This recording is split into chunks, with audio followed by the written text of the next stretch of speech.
सामाजिक न्यायमंत्री संजय सिरसाट आपल्या सोबत आहेत। त्यांनी आज बीडचे पोलीस अधीक्षकांची भेट घेतलेली आहे, त्यांच्याशी आपण बातचीत करणार आहोत। आज तुम्ही भेट घेतलेली आहे, नेमकं काय चर्चा झालेली आहे? कारण एकीकडे देशमुख यांची हत्या झालेली आहे आणि त्या प्रकरणाचा ताप लागलेला आहे। मी बीडमध्ये उद्या सामंत काही वेळात पोहोचतात। मी सुद्धा बीडमध्ये आलोय। ही जी सरपंचाची हत्या झाली, निर्गुण हत्या जी झालेली आहे, त्याचे पडसाद संपूर्ण महाराष्ट्रात उमटत आहेत आणि या गोष्टीचं कोणी समर्थन करत नाही। आरोपीला अटक झाली पाहिजे ही सर्वांची मागणी आहे आणि आम्ही त्या दिशेने वस्तुस्थिती जाणून घ्यायला इथं आलो। आज मी एसपीशी सुद्धा बोललेलो आहे। एसपीने सुद्धा मला आश्वासित केलेलं आहे की मी 2-3 दिवसामध्ये या संदर्भामध्ये जे काही आरोपी असतील त्यांना अटक केल्याशिवाय राहणार नाही। एक समाधानकारक बाब पोलीस यंत्रणेकडून आम्हाला ऐकायला मिळालेली आहे।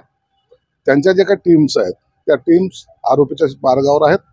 मला वाटतं 1-2 दिवसामध्ये आरोपीला अटक होण्याची शक्यता आहे। पूर्ण अधिवेशन जे आहे ते सगळं याच मुद्द्यावरती गाजलं आहे। कुठेतरी रोज जो आहे विरोधाकडून व्यक्त केला जातो, कुठेतरी फाशीची शिक्षा जी आहे ती देखील या ठिकाणी आरोपीला देण्याची मागणी कुटुंबीय करत आहे।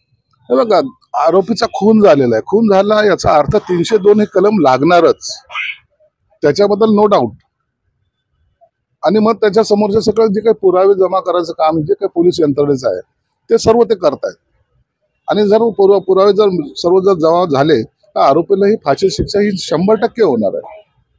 म्हणून सरकारची भूमिका सुद्धा हीच आहे की आरोपी कोण आहे, कोणत्या पक्षाचा आहे, कोणत्या जातीचा आहे हे न पाहता त्याच्यावर कारवाई व्हावी ही सरकारची सुद्धा भूमिका आहे। म्हणून तातडीने नवीन एसपीची या ठिकाणी बदली केलेली आहे। हे आमच्याकडे संभाजीनगरला डीसीपी होते, चांगलं काम आहे त्यांचं आणि मला वाटतं यंग असल्यामुळं ते कुणालाही पाठीशी घालणार नाही आणि आरोपीला अटक करतील। धनंजय मुंडे यांची देखील राजीनाम्याची मागणी होती आणि कुठेतरी तपास जो आहे ते निष्पक्षपणे करावा असं नाना पटोले म्हणतात। नाना पटोले म्हणतात ते वेगळा भाग आहे। आम्हाला या गोष्टीमध्ये राजकारण आणायचं नाही। ज्या सरपंचाची हत्या झाली ती निर्गुण हत्या आहे। आम्हाला त्याचा छडा लावायचा आहे।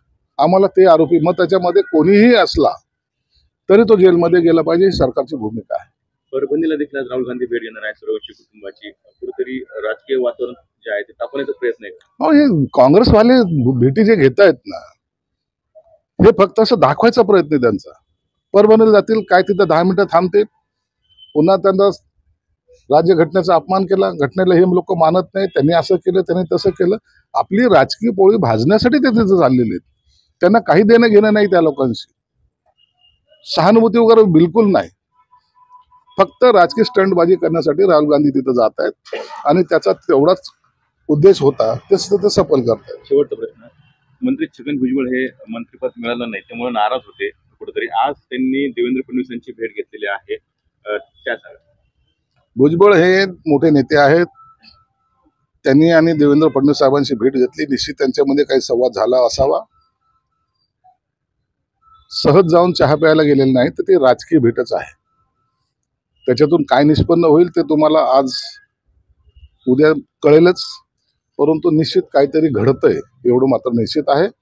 त्यांचा काय उद्देश आहे किंवा त्यांना काय म्हणायचं होतं या संदर्भामध्ये बाहेर कुणाला माहित नाही, परंतु देवेंद्र फडणवीस साहेब त्याबद्दलचा सुद्धा काही दिवसानंतर त्याचा खुलासा करतील। पत्रकार परिषदेत त्यांनी म्हणलंय की आता कुठेतरी 8 ते 10 दिवसात ते तोडगा काढणार आहे आणि ओबीसीसाठी काहीतरी चांगलं ते करतील असं आम्हाला वाटतं। ओबीसीसाठी आम्ही सर्व करू, परंतु त्यांचा राजकीय तोडगा कसा काढायचा आहे हे फडणवीस साहेब आणि भुजबळ साहेब ठरवतील। निश्चितच आपल्या सोबत होते सामाजिक न्याय मंत्री संजय सिरसाट आणि या ठिकाणी पोलीस अधीक्षक कार्यालय बीडच्या त्यांनी आता पोलीस अधीक्षकांची भेट घेतलेली आणि त्यानंतर ते मस्तजोग येथे जाणार आहेत। पुन्हा जायकर TV9 मराठी बीड।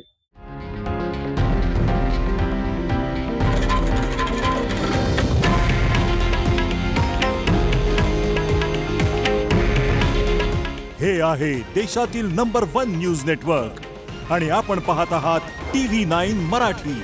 काळजी तुमची, हित महाराष्ट्राचं।